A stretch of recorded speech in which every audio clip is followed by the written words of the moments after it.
voltar. Hoje o homem criou asas e na maioria das casas eu também não posso entrar. Fui eu que criou a terra, enchi o rio, fiz a serra, não deixei nada voltar.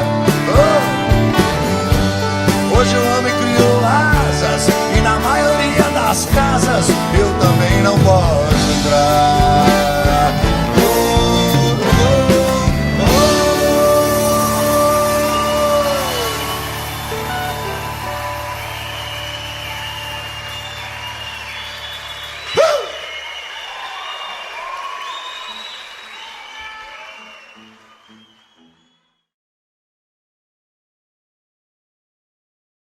Boa tarde, internautas.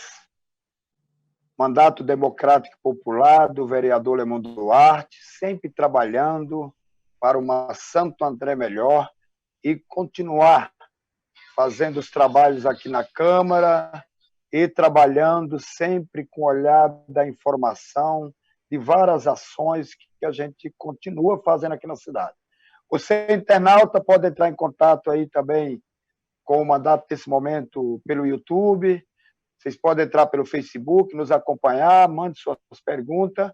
Hoje nós temos aqui para apresentar para vocês o nosso companheiro e amigo e irmão, deputado federal Vicentinho, que vai estar nesse bate-papo de 1 hora com a gente, nós sempre prestando conta do mandato democrático popular. O nosso deputado federal Vicente Paulo da Silva, o Vicentinho trabalhou na Mercedes-Benz, o Vicentinho foi presidente do Sindicato dos Metalúrgicos do ABC, depois um dos melhores presidentes da Central Única dos Trabalhadores, foi eleito pela primeira vez em 2003, deputado federal, hoje está no seu 5º mandato, fazendo um belo trabalho lá em Brasília, dentro das suas articulações, e que eu posso fazer um grande resumo desse trabalho do Vicentinho, que é o diálogo, buscando sempre a coletividade, buscar com este olhar dinâmico, né, de dialogar, de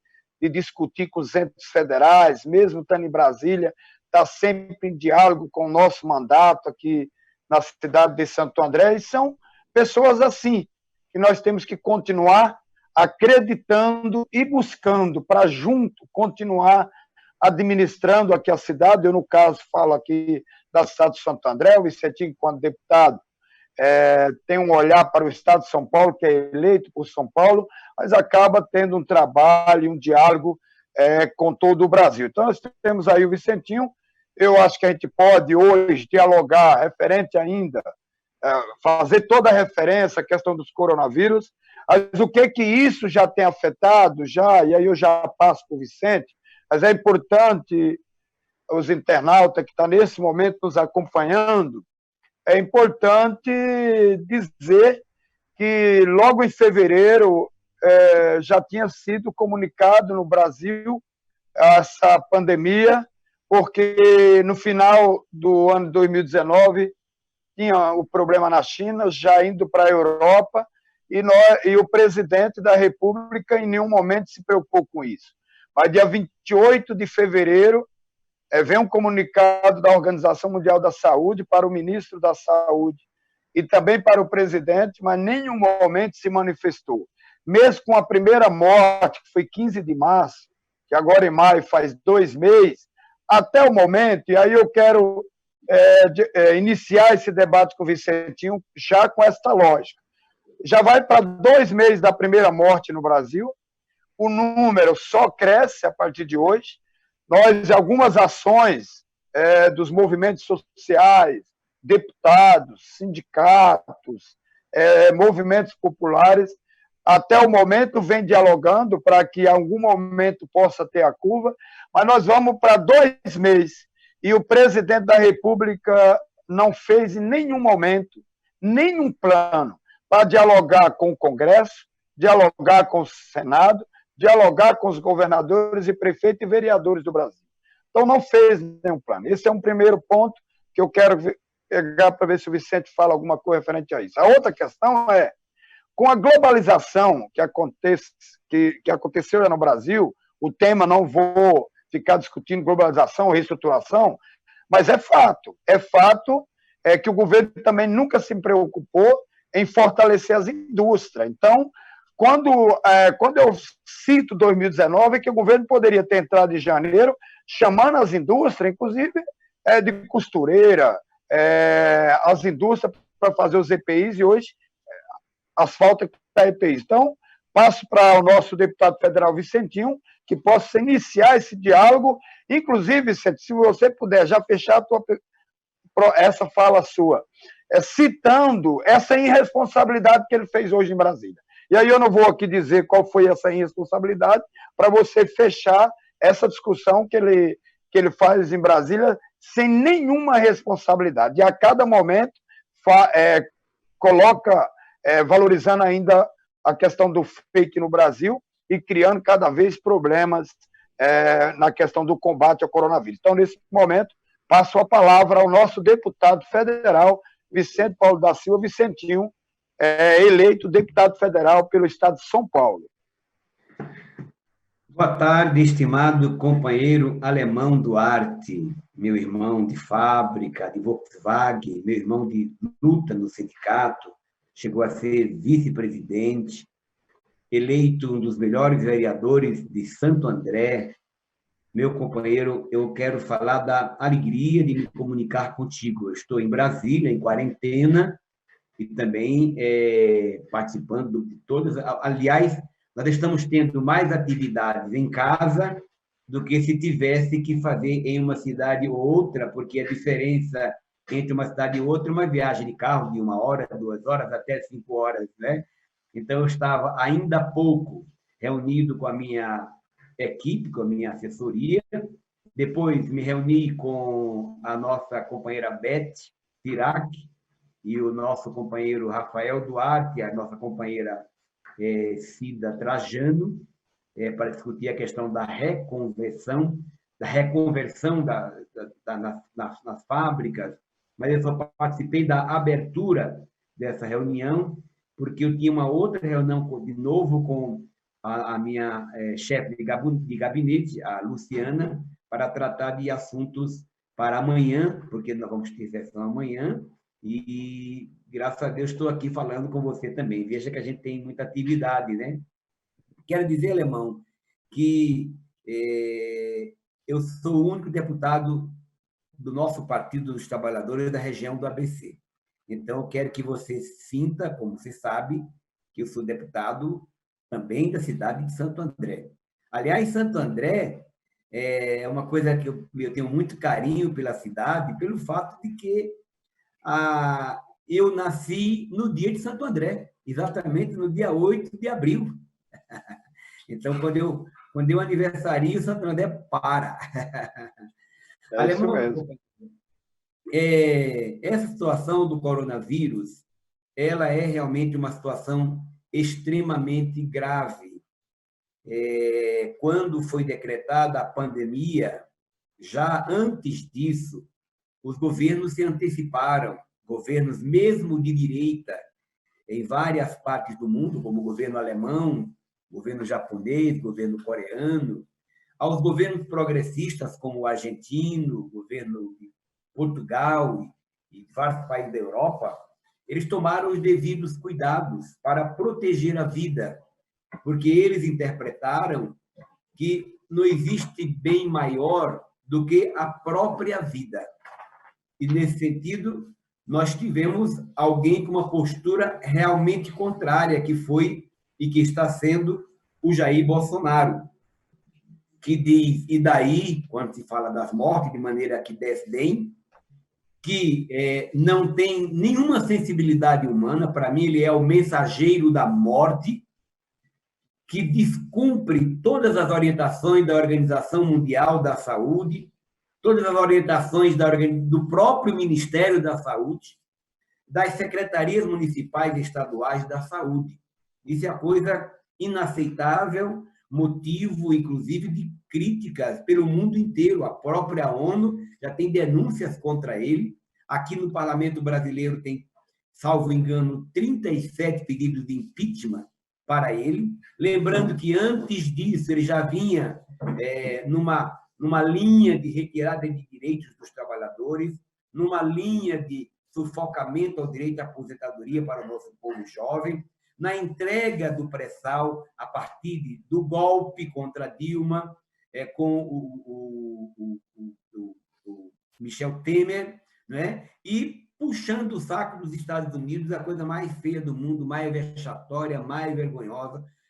Está claro para todos nós que o Brasil não tem saída com Bolsonaro. Já antes da crise, e agora com a crise, né, eu fico impressionado que para ele parece que não acontece nada. Foi clamor e deve ser clamor nacional quando um avião cai de jogadores, cai na nossa América, do time lá lá de Santa Catarina, do Paraná, todo mundo lamenta, é uma tristeza muito grande. Quando cai o avião da TAM também. Só que agora o número de mortes já passou eu acho que de 7 mil, nem dizer o número exato, mas é um número muito grande. Não, passou de 8, né, Roseli?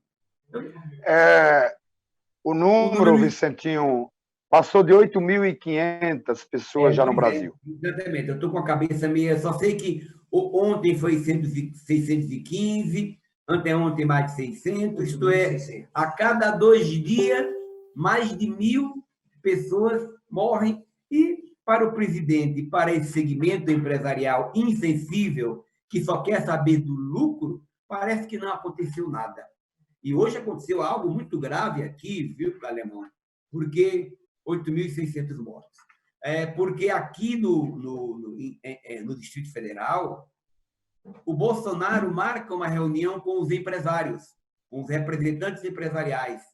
Os empresários chegam, não sabem, e vão direto numa reunião em cima da hora, quase como se fosse uma invasão, ao Supremo Tribunal Federal, na insistência de que as pessoas devem voltar ao trabalho. Ora, pessoal, muito cuidado quem está nos vendo, nos ouvindo, porque quando eles dizem que querem a volta ao trabalho, eles estão se aproveitando de muita gente que está passando necessidade, e é verdade, e por isso que, além dos 600 a 1.200 reais, existem campanhas, na nossa região do ABC, os sindicatos estão fazendo campanha de arrecadação, várias entidades de cestas de alimento, para poder enfrentar essa crise, porque voltar a trabalhar é o caminho para a morte. Estas pessoas, esses empresários que estão querendo que voltem ao trabalho, eu duvido que eles vão na fábrica. Eles querem que os trabalhadores voltem para terem lucros e morrerem, já que para eles o trabalhador é descartável. O pai de família, um morre, entra outro no lugar. Quando eu vejo essas passeatas aqui em Brasília, carros de luxo, todo mundo muito bem protegido, dizendo que queremos trabalhar. Mentira! Hipócritas! Eles estão querendo que os trabalhadores vão para o matadouro. Porque, veja bem, o doutor Arthur Quioro, numa live minha, disse um dia desse para todos nós: pessoal, a pandemia, pelos estudos que nós estamos fazendo, se anunciar como agora 8.000 e pouco, multiplique por 10, por causa da subnotificação. Se são 100.000, multiplique por 10 de contaminados por causa da sua subnotificação. E o mais grave, Alemão, o mais grave é que, se é verdade que quem se contaminou primeiro foi a classe média alta, porque viajou de avião, hoje os pobres não podem mais viajar, como na época do Lula e da Dilma, se é verdade que eles foram contaminados e trouxeram para cá essa doença, e temos casos tristes de empregadas domésticas que foram cuidar das suas patroas e perderam a sua vida, a outra verdade é que a doença, que a contaminação, que o corona está chegando à nossa periferia, está chegando às nossas comunidades. E uma coisa é o rico que pode pagar um Albert Einstein, outra coisa é um trabalhador que não tem as mesmas condições, já com as casas de saúde todas superlotadas. Os ricos fogem da Amazônia de avião. O pobre vai fazer o quê? A mesma coisa, ainda mais em aglomerações maiores, que é do nosso povo. E eu estou pedindo a Deus que essa contaminação não chegue aos presídios, porque se chegar aos presídios, será um Deus nos acuda. Aí será mortandade. Até parece que é algo proposital de querer que o povo pobre morra. Por isso que Jair Bolsonaro é o responsável principal pelas mortes neste país. E quem votou nele tem que pensar 10 vezes que cometeu um grave erro, porque elegeu alguém que nada tem a ver com a vida, nada tem a ver com a dignidade humana. Por isso que a dica é: fique em casa. A dica é, meus amigos, você que está trabalhando ainda, fique em casa. E se perceber que tem um vizinho que está desempregado, porque fazia bico, porque trabalhava de PJ, porque era MEI, faça a sua solidariedade, ajude ele para enfrentar essa pandemia, porque eu digo, a vida é o bem muito maior e nós temos que zelar por ela. Quero chamar a atenção, Alemão, porque eu estudei a pandemia de 1918. Esta pandemia em 18, que foi chamada gripe espanhola, que de espanhola não tinha coisa nenhuma, isso veio depois da Guerra Mundial, os soldados americanos que trouxeram, a guerra matou 20 milhões de pessoas. Essa gripe espanhola matou mais de 50 milhões de pessoas. Mas o resultado é que as cidades que fizeram lockdown, as cidades que naquele período tomaram todos os cuidados, foram as cidades que mais se recuperaram economicamente, que mais rapidamente saíram da crise. Então, o empresário tem que se tocar, tem que perceber que o maior patrimônio dele é o seu povo trabalhador. E nós estamos aprendendo a ter uma nova relação humana, convivência com a família. O que me dói é saber que, em muitos lugares, aumentou a violência doméstica, marido batendo nas mulheres. Isso é uma coisa que não se aceita. Então, a nossa sociedade, o tecido social, está, de fato, deteriorado por causa de posturas como o Bolsonaro, seus filhos, e esses que parecem cachorros loucos quando usam o ódio, usam o preconceito e usam a violência e encobrem a corrupção da família Bolsonaro, porque, no fundo, o que eles querem é se manter no poder de maneira nojenta, de maneira fake news, mas o povo haverá de acordar, essa é a nossa esperança. Vicente, acho que é isso. Eu tenho algumas coisas que você falou, só para ilustrar aqui, para o nosso ouvinte que está nos acompanhando. Nós temos isso claro, depois de tantos dias, que a primeira morte aqui em Santo André, comprovada, foi dia 24 de março, de uma pessoa de 68 anos, na UPA da Sacadura Cabral.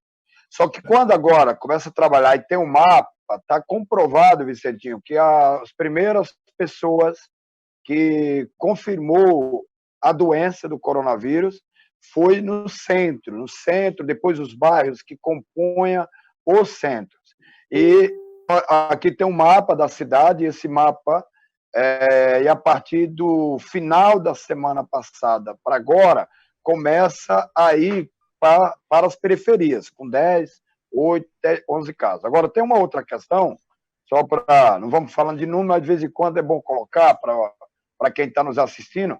E você que está nesse momento, nos acompanha aí pelo celular do mandato, 9730 13699. Pode dialogar tanto comigo como com o Vicentinho.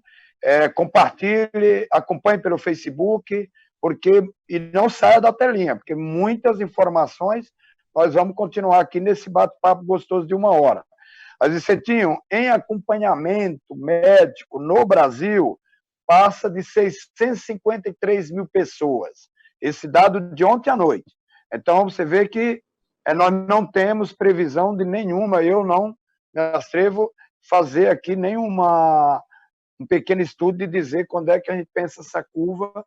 O que eu posso dizer é que tem um presidente irresponsável que até agora não chama, principalmente chamasse os ministros, ex-ministros da saúde, para tratar um pouco essa questão da ciência e que ele pudesse na TV mostrar tudo isso. Olha, eu gostaria, logo, sei que já tem pessoas aqui nos perguntando, eu estou vendo aqui que está entrando muita gente, e logo deve ter uma pergunta, mas passa aí, Vicentinho, para você, vamos conversando assim, dialogando nós dois. Tá bom, então vamos. Deixa eu só falar, Alemão, mais uma outra coisa aqui, independente do coronavírus, já vem acontecendo com o nosso povo trabalhador. A situação do desemprego pode ser que, é claro, você não pode condenar uma empresa micro e pequena que precisa de apoio e teve que demitir pai de família. A gente sabe disso, a situação ela é grave. Agora temos que pedir a Deus que saia logo, que nos... Mas antes disso, antes dessa crise, o que é que aconteceu na nossa região do ABC alemão? Olha esses dados aqui. Nós chegamos a ter de empregos na indústria 363 mil trabalhadores. Agora, em 2020, nós estamos com 180 mil trabalhadores na indústria, de carteira assinada. Mostra o quanto a situação já vinha se agravando ao longo de medidas recessivas e de retirada de direitos dos trabalhadores, sem contar com impuseram a entrega do pré-sal, que tinha um fundo para combater a miséria, e sem falar também na questão da aprovação da lei da morte, que é aquela lei que o Estado ficará 20 anos sem investir em saúde, sem investir em educação.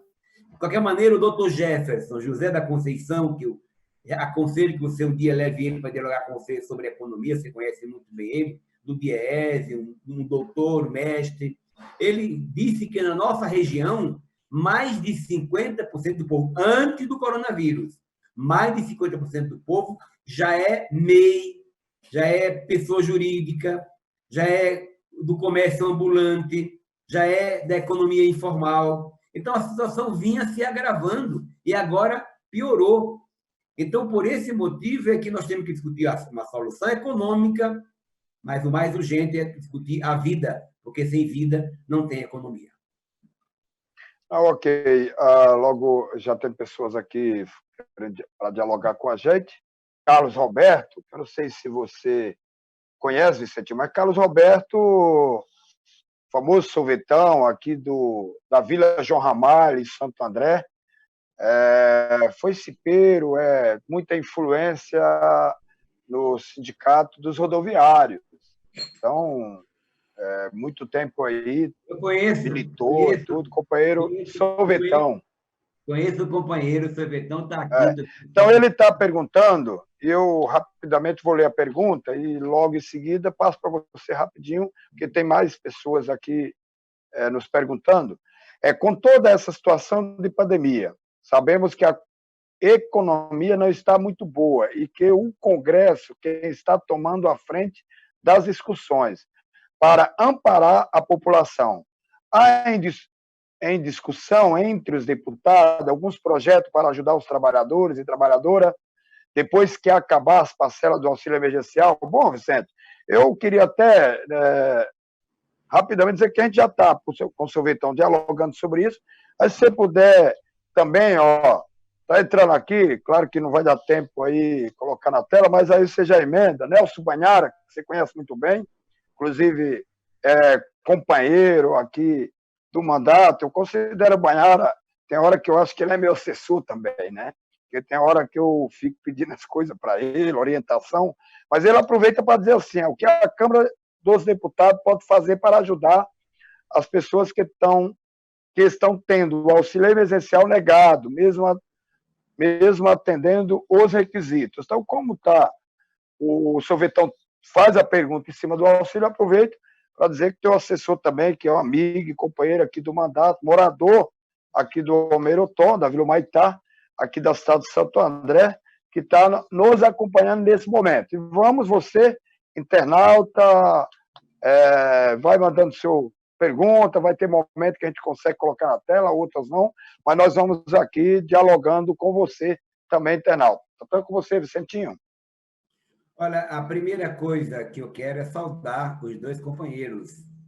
Meu companheiro Sorvetão, meu companheiro Banhara, que todo mundo sabe, né, pessoal? A minha ligação com o mandato do Alemão é uma ligação de irmão.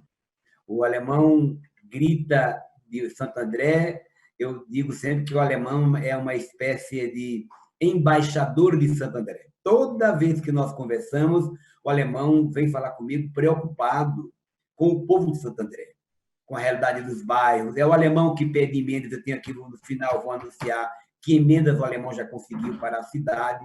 E o Banhara é esse porta-voz, morador de Santo André, meu companheiro. Vou lembrar que Banhara também é sindicalista, histórico companheiro do Sindicato dos Químicos da região do ABC. Bom, a Câmara, como vocês já acompanharam, eu acho que cumpriu bem, está cumprindo bem esse papel. Nós do PT temos uma proposta para a contribuição emergencial de R$ 1.045. Bolsonaro veio com R$ 200. Nós fizemos um entendimento de 600 até R$ 1.200. O danado, como o Banhara acabou de falar, é que muita gente ainda não recebeu, mesmo dentro dos critérios. E também aprovamos verbas para micro, pequena empresa, para as grandes empresas. E a última aprovação, que foi essa semana, foi verbas para os governadores, para os estados brasileiros se sustentarem economicamente. Até porque os governadores têm feito aquilo que o presidente não faz, estar atento à questão da pandemia. Eu posso aqui ter 1000 divergências, e tenho, com o próprio Dória, mas ele tem agido de maneira mais correta, tem agido de maneira mais cuidadosa, até decretou luto permanente. Né? O seu vice-presidente, Rodrigo Garcia, teve uma reunião com nós, os deputados paulistas, e nessa reunião ele explicou todo o procedimento, todo o cuidado a ser tomado, inclusive uma retomada, se for o caso, no momento adequado. Então, eu tenho que, alemão, ser sincero, nesse momento não é uma questão partidária, é mais uma questão de vida. E, ao aprovarmos estes encaminhamentos, nós demos um salto, a Câmara cumpriu o papel. A minha pena é que a influência do poder econômico e o oportunismo do capital é tão grande dentro da Câmara, eles são maioria absoluta, que a gente poderia estar votando somente questões a respeito do coronavírus, mas aí vieram com a medida provisória da 105, né? Quiseram ontem, a gente conseguiu aprovar que não se congelar salário do servidor público. Eles levaram a proposta para o Senado mandou de volta uma proposta completamente diferente. A gente ainda assim brigou, né? Votamos contra o artigo 8º que tratava desse congelamento, perdemos, lamentavelmente. Mesmo assim, a gente conseguiu ainda para professores, para agente comunitária de saúde, para a segurança, para coveiros e para vários outros profissionais. Bom, isso é uma coisa. A outra coisa tudo pode ser renovado com a continuidade da crise. Mas a pergunta do meu companheiro é uma pergunta que diz respeito e após a crise? Eu digo que nós já tivemos uma experiência no ABC, ainda na época do Celso Daniel, como prefeito e também como presidente do Fórum Regional do ABC, que criamos os mecanismos de proteção à base industrial, ao mercado interno do ABC, até sairmos da crise. Essa foi uma iniciativa importante.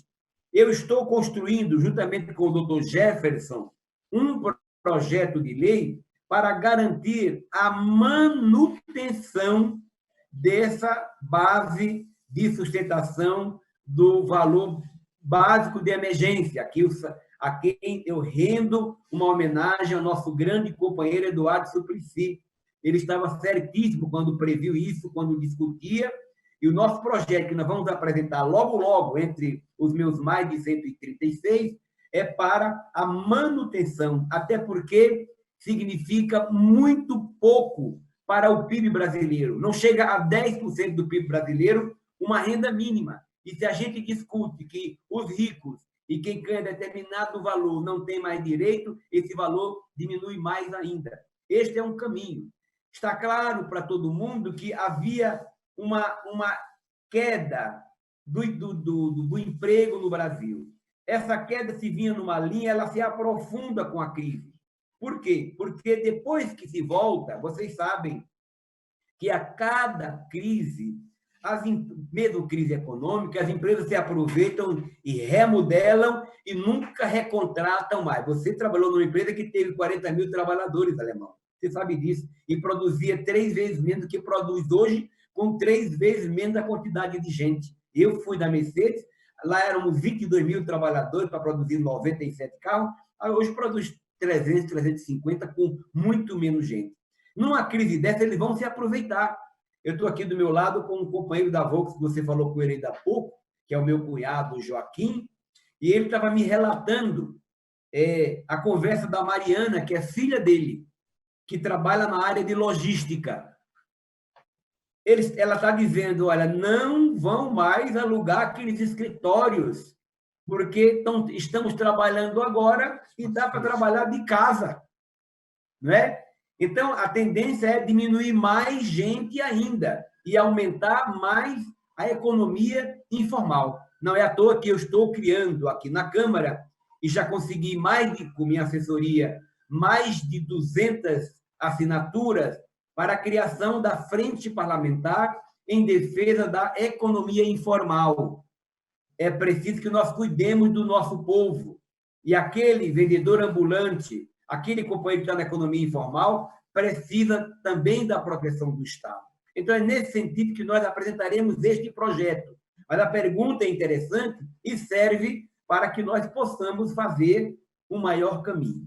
Com referência à pergunta do Banhara, dizer, Banhara, que a Caixa Econômica, eu estou muito preocupado, porque tem hora que eu desconfio que é de propósito que muitos trabalhadores ainda não receberam.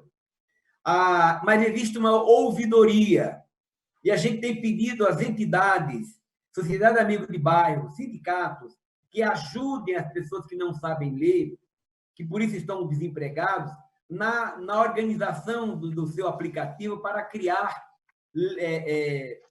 os espaços para recepção. Realmente, esse é um problema. Quando é para o empresário, não faltou para ninguém. Quando é para os trabalhadores, parece que é de propósito. Nunca se consegue resolver direito, lamentavelmente.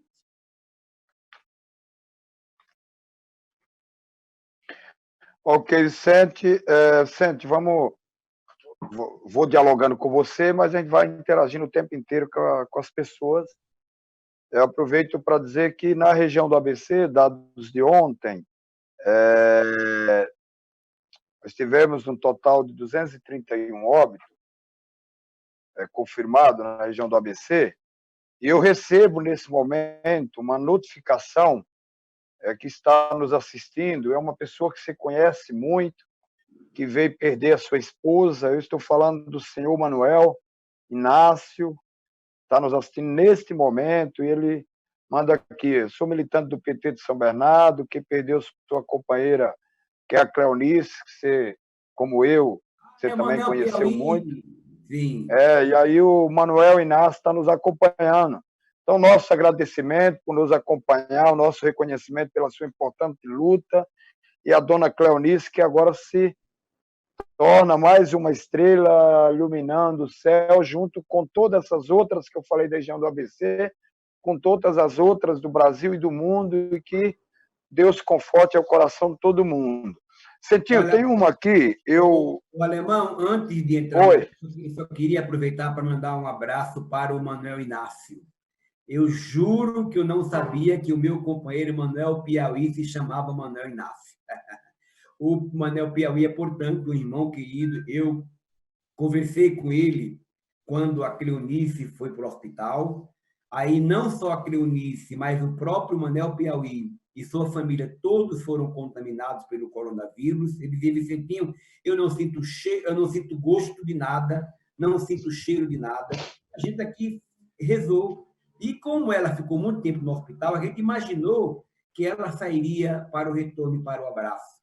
E eu falei com o Manuel logo após o sepultamento também, com o Manuel, que é nosso companheiro, que foi da Volkswagen, viu? Ele trabalhou na Volkswagen muito tempo, grande militante do Silvina, do Ferrazópolis, da Vila São José, da região. Manuel, de novo, eu já falei com você, mas de novo, o meu carinho, lembrar que a nossa Cleonice sempre foi uma pessoa muito alegre, e você, que é um homem forte, haverá de superar essa dor, meu companheiro. Um grande abraço para Manuel Piauí.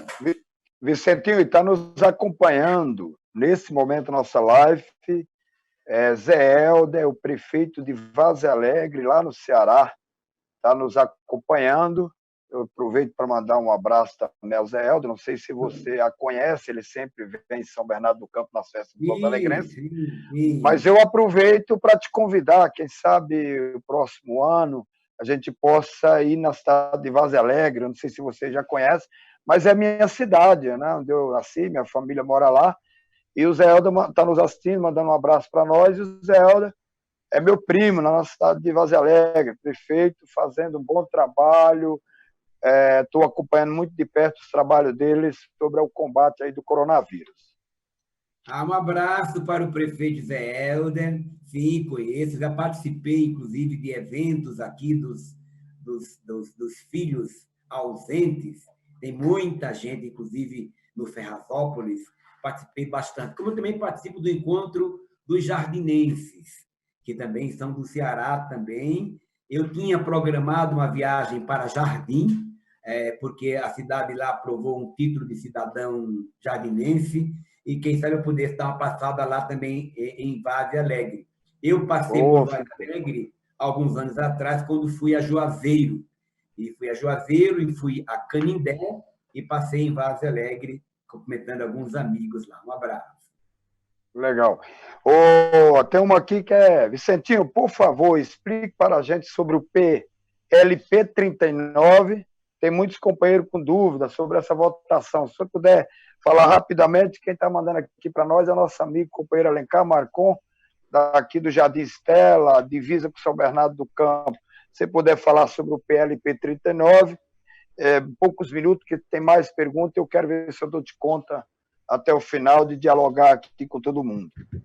Tá bom. Eu aproveito, se você puder, Vicentinho, já se falar do PLP, que é um assunto que também de Brasília, você já poder também, essa coisa maluca, o José Carlos Costa, que assim, Vicentinho, você pensa sobre a possibilidade de um autogolpe de Bolsonaro fechando o Congresso, STF, essa coisa maluca que ele vem falando no tempo inteiro, se você puder rapidamente responder o Alencar Marcon e também já falar do STF, essa coisa do Bolsonaro, do José Carlos Costa, a gente fica aí agradecido, e aí depois nós vamos para uma outra pergunta, que é da Juliana, e vamos continuar nosso bate-papo aqui. Você continue na nossa tela, nos acompanhe, compartilhe, viu? Ok, Alemão. Bom, sobre o PLP 39, eu já falei um pouquinho no início da live, né? Eu vou reafirmar, para que todo mundo saiba o que significa esse projeto. Esse projeto, ele se constituiu num dos projetos mais importantes para o apoio aos governadores e aos prefeitos, isto é, aos estados e aos municípios. Mas, como sempre tem aquela maldade, o interesse de, inclusive, colocar a opinião pública contra servidores públicos, o que ocorreu? Nós conseguimos uma grande vitória quando retiramos as contrapartidas que eles exigiam no que diz respeito a congelamento ou mesmo redução salarial.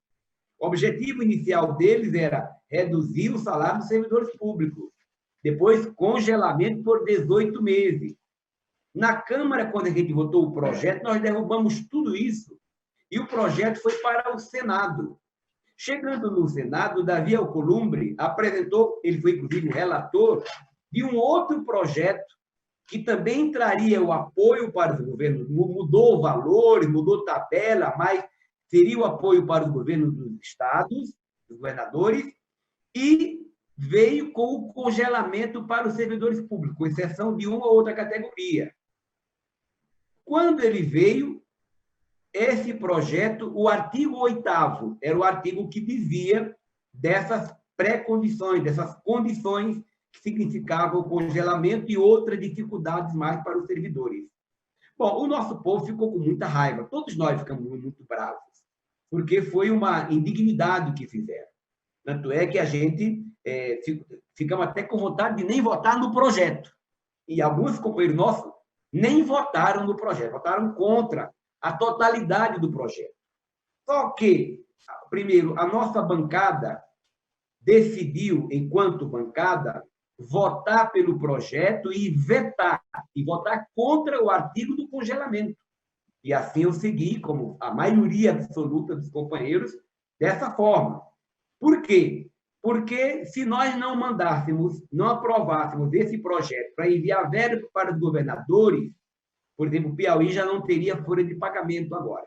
O governador estava desesperado, nos alertando, e os outros estados do Brasil também com situações muito parecidas, porque caiu a arrecadação, caiu a produção, mas o salário tem que continuar.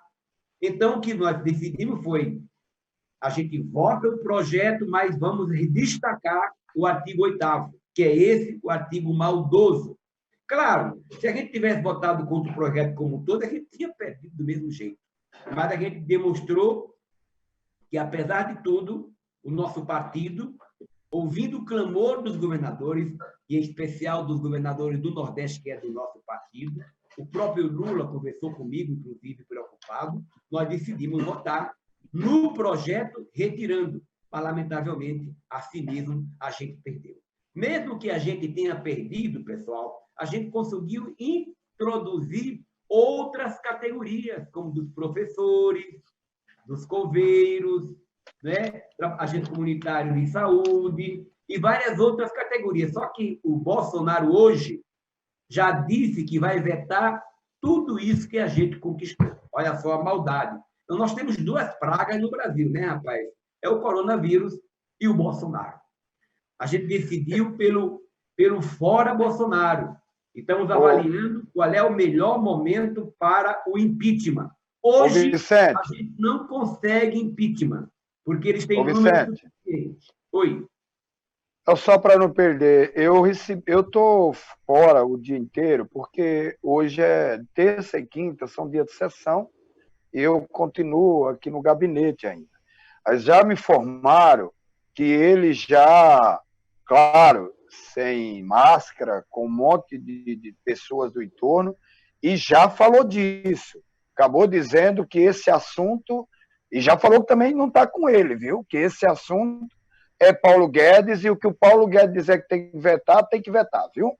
Já me informaram isso pelo WhatsApp, viu? Mas é assim, é isso mesmo. Então, eu espero ter esclarecido ao nosso companheiro Marcon. Qual foi a outra pergunta? Não, a pergunta, na realidade, era sobre essa questão do STF, que é do José Carlos Costa.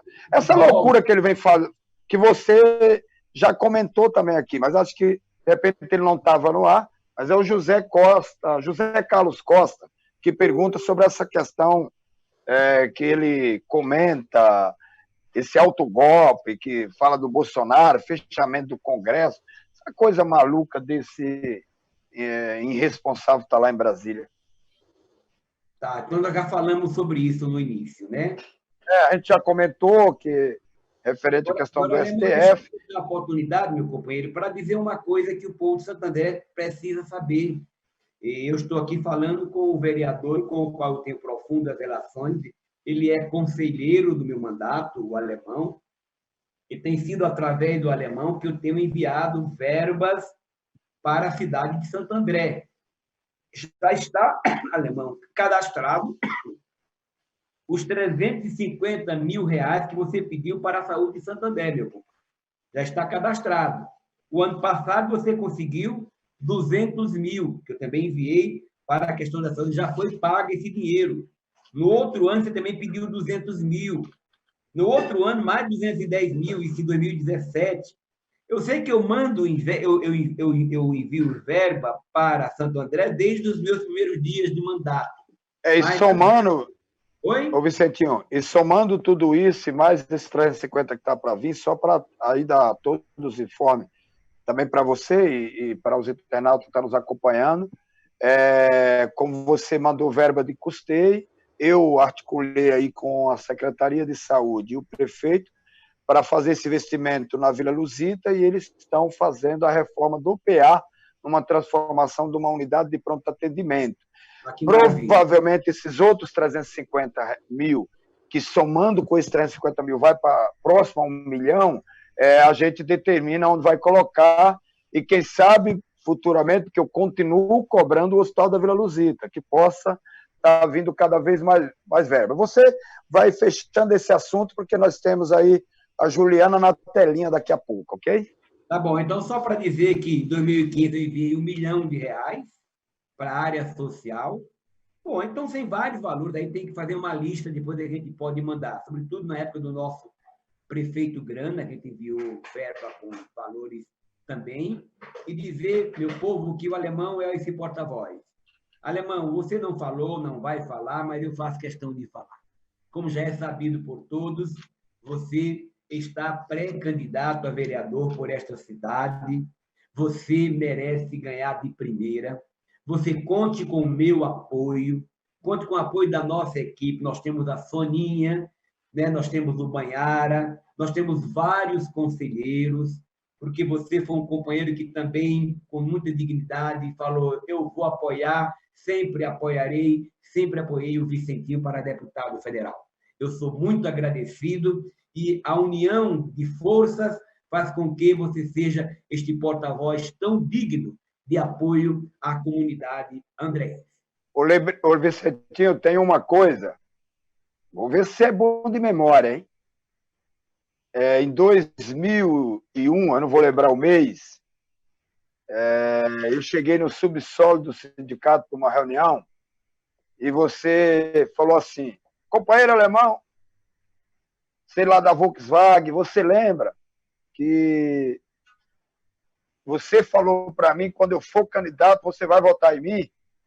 E eu falei, claro que eu lembro. Aí você falou o seguinte, então, ó, eu vou ser candidato e vou exercer meu mandato de deputado federal em 2003. E eu falei, pode contar com o meu voto. Eu tinha garantido um. E eu já votei em você para deputado federal 5 vezes, viu? Mas muito obrigado aí pelo seu elogio e pode contar sempre comigo. Está nos acompanhando nesse momento um grande parceiro seu, que é de São Bernardo do Campo, um grande admirador meu, e que é também filho de Vaza Alegre, porque ele recebeu o título de cidadão de Vaza Alegre, como eu também recebi, Vicentinho, porque eu era de um povoado de Cariús, então eu não nasci em Vaza Alegre. Eu também recebi um título de cidadão, mas eu pouco conheço Cariús, eu tive uma única vez lá, ainda jovem, né? E o Toninho da Lanchonete está nos acompanhando, vereador da cidade de São Bernardo do Campo, e recebeu também o título de cidadão vazalegrense. Um grande abraço, Toninho. Quero meu abraço, meu companheiro Toninho da Lanchonete. Sabe, Toninho da Lanchonete, nós fomos companheiros de faculdade, fizemos o curso de Direito juntos. E com o Toninho, um vereador muito digno, e quero aqui publicamente também dizer, Toninho, você conte comigo, querido companheiro. Já falei para você pessoalmente e reafirmo aqui o nosso apoio à sua pré-candidatura, porque agora não pode falar de candidatura ainda, né? Ok, não, Vicente, muito obrigado. Você sabe o carinho que eu tenho pelo Banhara, o carinho que eu tenho pela Sônia, o carinho que eu tenho por toda a assessoria, que aí vira uma questão de própria família. Eu hoje, quando eu tenho que falar com o Hudson, nem preciso falar com você. Quando eu tenho dúvida na questão jurídica... Você está falando do Dr. Hudson, meu filho, né? Eu falo com o doutor Hudson, que é seu filho, às vezes falo com o advogado também do Bárbara, grande companheiro, esteve aqui mandando uma mensagem para a gente no dia do trabalhador, dia 1º, no dia que eu estive com ele, como você mandou. Nós estamos aqui falando de uma companheira que logo está aí na tela, a nossa companheira Juliana Borges. Vicentinho, quando eu falo de Juliana Borges, eu não tenho como não lembrar do Paulo Freire, né? Que a Juliana Borges foi nossa educadora quando o João Valmileno era prefeito aqui, sobre o MOVA, né, que é o Movimento de Alfabetização de Jovens e Adultos.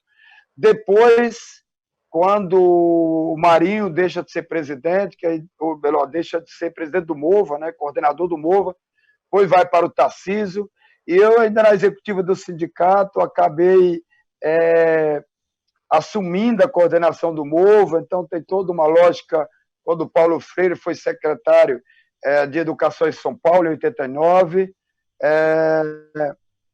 E aí a Juliana Borges fala uma pergunta, com a saída do Sérgio Moro, do Ministério da Justiça, como os deputados reagiram a essa notícia? E como o Bolsonaro está dialogando com a Câmara dos Deputados? Então, já, rapidamente, nós já estamos aí, já me avisaram, estamos com 40 minutos, nós temos mais aí uns 20 minutos, fiquem na tela, compartilhe, dê um salve para a gente no número 9730 13699, que é o número da comunicação, e aí a resposta aí da Juliana Borges, que foi aí nossa educadora aqui na cidade de Santo André. Primeiro, quero saudar a educadora, a querida companheira Juliana Borges. Juliana deve estar sabendo, já faz um bom tempo, depois que eu terminei a minha especialização na Unicamp, em Economia do Trabalho, eu dou aula de Direito na FAPAM, em São Bernardo do Campo. Mas o meu sonho, Juliana, é fazer um mestrado e outro dia um doutorado. E a minha tese de mestrado será a respeito de Paulo Freire. Paulo Freire está sendo tão atacado, que eu vou elaborar uma tese cuja pergunta é: Paulo Freire ainda é atual? E vamos discutir um pouco essa história. Quem sabe eu preciso de você, Juliana, para me dar dicas e aulas sobre Paulo Freire, sobre sua concepção. Já li vários livros dele, mas cada vez mais atualizados, sobretudo a pedagogia da autonomia, como também a pedagogia do oprimido, já que tem tanta gente hoje, como eu disse no começo da nossa live, tem muita gente hoje que é classe média, mas pensa que é rica. E tem gente que é da economia informal que pensa que é classe média. E assim, né, Vicente, eu quando eu fui coordenador do MOVA, eu fiz uma reunião com toda a coordenação do MOVA e também com as educadoras e educadores. E aí, a Secretaria de Educação de São Bernardo, administrada pelo Luiz Marinho, sempre nos orientava, e a coisa que me dava mais alegria quando eu chegava numa sala e eu via depoimento. A coisa mais feliz que eu tive na minha vida, Alemão, foi primeiro fazer meu nome e segundo ver minha neta escrevendo o nome dela na areia da praia. Então, são esses depoimentos que com certeza você vai ter muitas ajudas aí dos educadores e educadoras do ABC para te orientar e dizer que você é um grande educador, né? Eu costumo dizer, não falo muito de professores e professoras, um grande educador formado em Direito, parabéns por todo o trabalho. Nós temos aqui mais uma outra pergunta, e aí nós vamos aí já indo... Eu responderei as duas, porque eu não respondi a Juliana ainda. Aí você já fala da Juliana e já responde essa do Jânio Isidório Lima. O Jânio Isidório Lima, eu costumo dizer, e o apelido dele, Melancia. Então, porque se eu falar Jânio Isidório Lima, você não vai saber, mas é morador aqui do Jardim Tele de Menezes, em Santo André, e ele coloca quais são as ações da esquerda e principalmente do PT para se contrapor aos do presidente genocida Bolsonaro. E aí você aproveita, responde essa pergunta e já também responde a questão da Juliana, porque a gente acabou falando muito mais do Paulo Freire e dela do que da própria pergunta. Eu não sabia que meu companheiro se chamava com esse nome tão pomposo, Jânio Isidório. Jânio Isidório Lima, vulgo Melancia. Eu acho que as questões colocadas aí são muito parecidas. Tem tudo a ver com o Congresso, tem tudo a ver com o Parlamento. Eu confesso que eu findei esquecendo a pergunta da Juliana. Você pode repetir, por favor? Com a saída do Sérgio Moro, do Ministério da Justiça, como os deputados reagiram a essa notícia? E como o Bolsonaro está dialogando com a Câmara dos Deputados? Bom, então, a questão da Juliana se refere ao Sérgio Moro e se refere a como a Câmara reagiu a esses acontecimentos. Bom, primeiro, que Sérgio Moro é mau caráter, antes de mais nada. E nada perdoa o fato dele sair do governo Bolsonaro. Aliás, ele sai, e eu tenho certeza que sai em conluio com a Globo, em conluio com os americanos, para sair candidato a presidente da República. Esse é o jogo dele. Sempre o jogo maquiavélico. Sérgio Moro foi quem criou o Bolsonaro. Sérgio Moro, quando ele declarou que os governos do PT jamais interferiram na Polícia Federal, é verdade, mas ele também devia dizer que Lula foi condenado inocentemente pelas artimanhas dele. Então, nós não colocamos ele como herói em momento algum, porque sabemos que que a postura dele não foi postura de juiz quando ele agia no processo do chamado que era chamada Lava Jato, depois virou Vaza Jato, com todas as denúncias comprovadas, apresentadas pela aquele jornal que tem um nome bem difícil de falar. Bom, a Câmara, alguns deputados reagiram como eu, a nossa bancada inteiramente, também as bancadas progressistas. Do lado do pessoal da direita, uma parte defendeu ele, outra parte atacou ele. É como se fosse na sociedade. Os bolsonaristas, né, atacaram ele e os outros que apoiavam lidaram com ele nesse sentido. Então, eu acho que, claro que ele tinha o sonho de ser do Supremo, né? Mas o mau caratismo dele mostra realmente que pega os dois, são farinha do mesmo saco. Essa que é a grande verdade.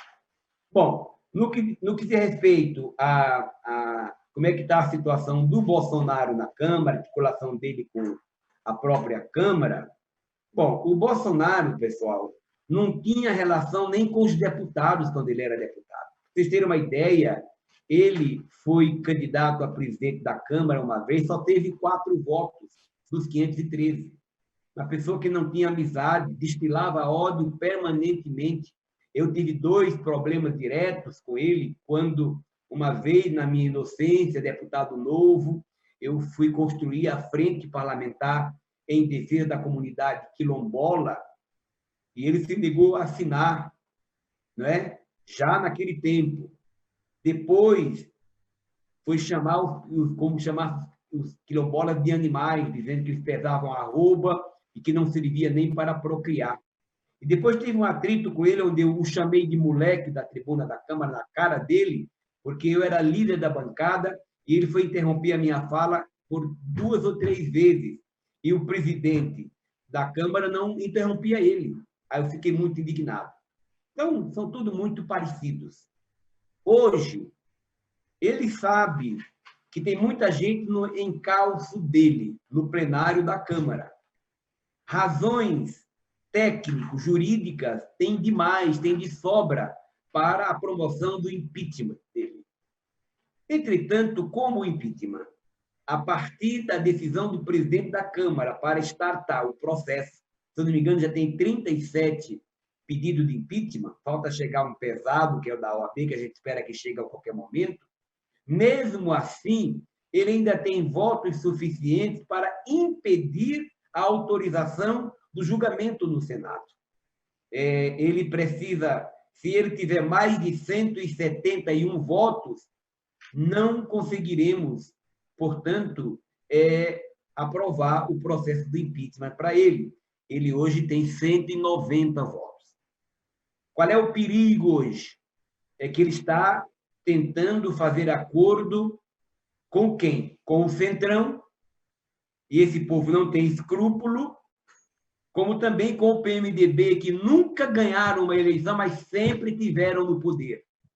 Isso significa que podem aumentar ainda o número de deputados para impedir o processo de impeachment. Razão pela qual que nós estamos olhando todos os dias. A bancada, muito criteriosa, não quer transformar o impeachment apenas num discurso. Eu sei o quanto foi constrangedor para nós quando a gente tentou aprovar o impeachment contra Michel Temer por 2 vezes e nós perdemos as 2 vezes. Nós estamos observando, nós estamos acompanhando, a conjuntura na Câmara muda de uma hora para outra. Tem muita gente ali que, por exemplo, vamos pensar aqui num caso muito clássico, o empresariado. O empresariado fala mal do Bolsonaro, mas veio hoje falar com o Bolsonaro aqui em Brasília e foram juntos ao Supremo para obrigar o povo a voltar a trabalhar. O que significa isso? Que tanto a Rede Globo, como a Folha de São Paulo, como o Estadão, toda essa mídia pode criticar o Bolsonaro, mas concorda plenamente com a sua política econômica. Política econômica que fere a soberania nacional, política econômica que empobrece o nosso povo, política econômica que só dá condição para os grandes empresários. Então, ele é um toco difícil de se arrancar. É um dente difícil de se arrancar.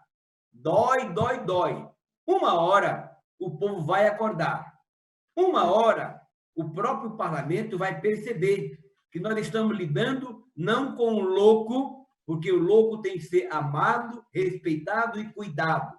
Não vamos chamar Bolsonaro de louco, porque não tem nada de louco.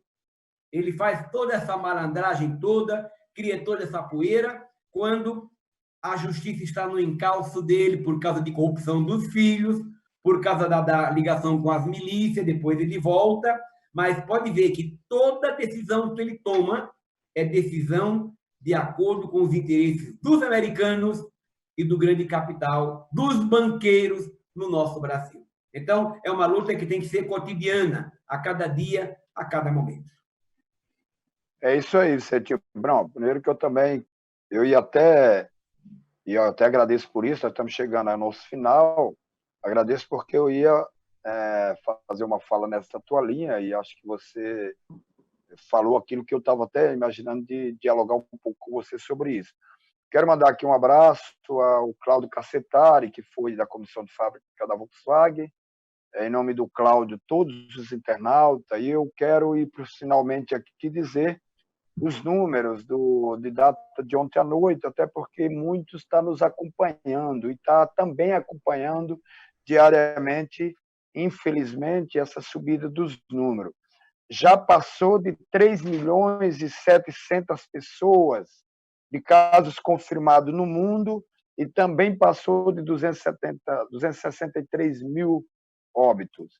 No Brasil, passa de 125 mil casos confirmados e mais de 8.500 óbitos. Em São Paulo, passa de 37 mil casos confirmados, com mais de 3 mil óbitos. Na região do ABC, chegando a 2.500 casos confirmados, com 231 óbitos. E Santo André é a segunda da cidade, que é São Bernardo vem com 75, e Santo André com 66, número de óbitos. Então, e vocês viram durante essa hora de bate-papo com o Vicentinho, maravilhoso, está sempre passando na telinha algumas coisas. Fique em casa, é o único remédio que temos, se cuidar da família. Passa também na telinha, doa sangue é doa vida, é uma lei nacional, mas é uma lei também municipal, de autoria do meu mandato. Tem aqui também para compartilhar. Então, nós temos muita participação, quero agradecer a todos, aí eu já vou fazendo aqui minhas considerações para passar para o Vicentinho fazer as considerações finais, mas agradecer a todos os companheiros e companheiras para a gente que acompanhou a gente agradece sempre, mas não quero agradecer, companheiro Vicentinho, só por esse momento. Primeiro, te agradecer por você ter ficado aqui, mas agradecer pela verba que você mandou, agradecer todas e todos que acompanham o meu mandato diariamente. A gente faz reuniões, como eu participei da reunião do Conselho Político do Mandato que você fez no Estado de São Paulo, muito boa, e eu estou terminando aqui desejando aí meus sentimentos, né, a toda a família do mundo por perder os seus entes queridos. Então, eu estou finalizando aqui as minhas considerações finais. Agradecimento a toda a minha equipe, a minha assessoria, meus apoiadores e apoiadoras. Agradecer sempre a minha assessoria, não é só quem tem diretamente aqui o cargo, são todos e todas que nos acompanham. Portanto, por isso que em algum momento eu falei que Banhara, a Sônia, Anselmo e tantas outras pessoas, Oswaldo, Jerônimo, considero aqui todos e outros que eu não vou aqui mencionar, são da minha assessoria.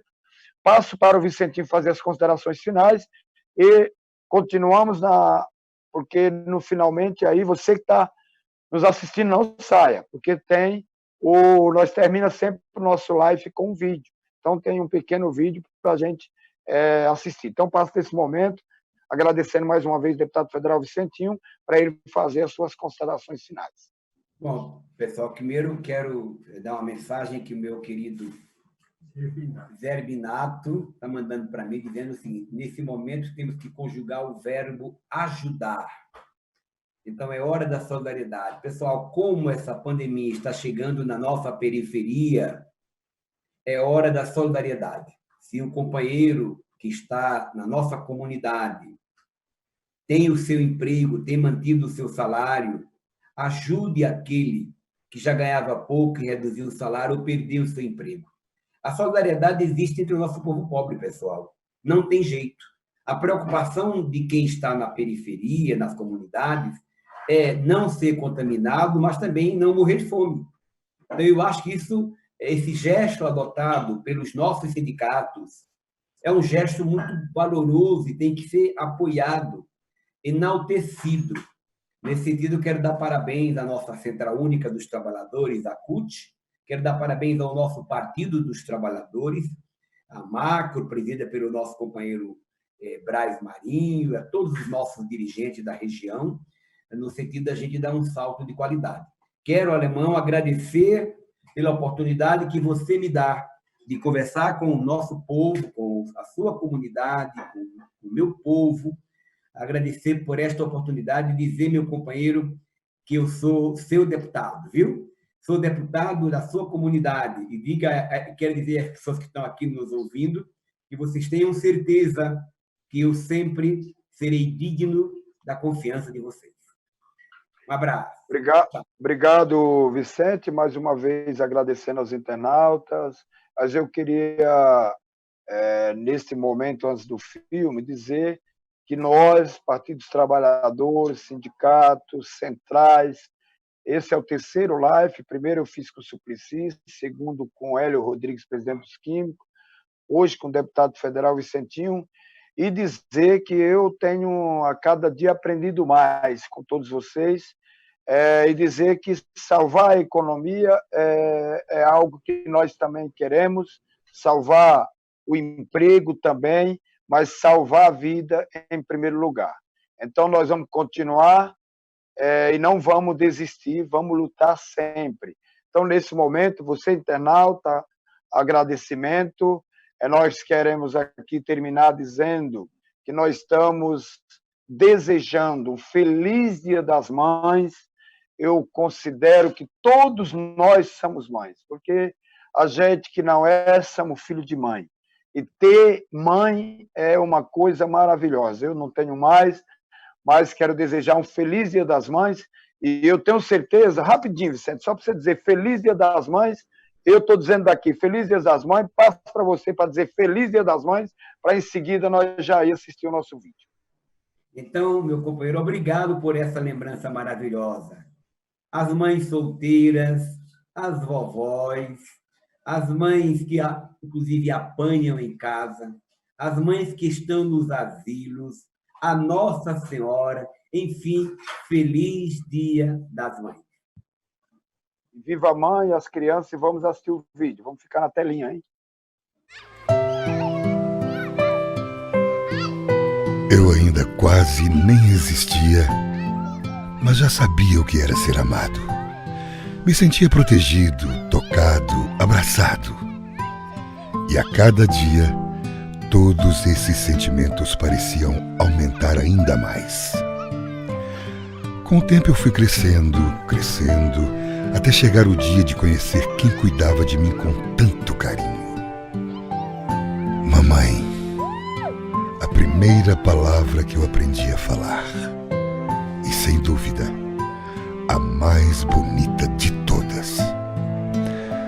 Nunca vou esquecer aquele seu sorriso quando eu cheguei ao mundo. Você era tão jovem e tão bela que logo me encantei. Ali eu já sabia, eu tenho a melhor mãe do mundo. Hoje, eu quero sentir de novo aquela proteção, aquele colo e aquele carinho que só você é capaz de demonstrar. Eu sei, em todos esses anos, fui responsável por mudar sua rotina, seu humor, criei algumas preocupações e talvez até algumas rugas. Mas nada que tenha tirado a sua beleza. Aliás, ela parece ser infinita. Cheguei assim, meio de repente, do nada, sem pedir licença. E por isso, peço que me desculpe. Mas você era guerreira, lutou para me dar sempre o melhor, arregaçou as mangas para não deixar faltar nada. Era incansável, corajosa, forte e, acima de tudo, mãe. Quantas vezes eu já desapontei você? Quantas vezes fiz manha, birra, ou tentei vencer pelo choro? Me lembro de uma época onde nada era o suficiente para me agradar. Queria sempre mais. Coisa de aborrecente. Mas você nunca desistiu de mim. Pelo contrário, sempre estava lá, me dando conselhos, orientando e, às vezes, até brigando. Claro, tudo pelo meu bem. Por isso, mais do que homenagear, eu gostaria de pedir desculpa. Desculpa por não ter lhe ouvido. Desculpa por ser arrogante. Desculpa por ter sido imprudente. E desculpa por nem sempre conseguir expressar esse grande amor que sinto por você. Hoje e por toda a minha vida, eu vou rezar, vou lutar e vou pedir para que você possa sempre ter o melhor que a vida oferece. Assim, da mesma forma e com a mesma garra que você fez por mim a vida toda. E não porque mãe só existe uma, e sim porque amor de mãe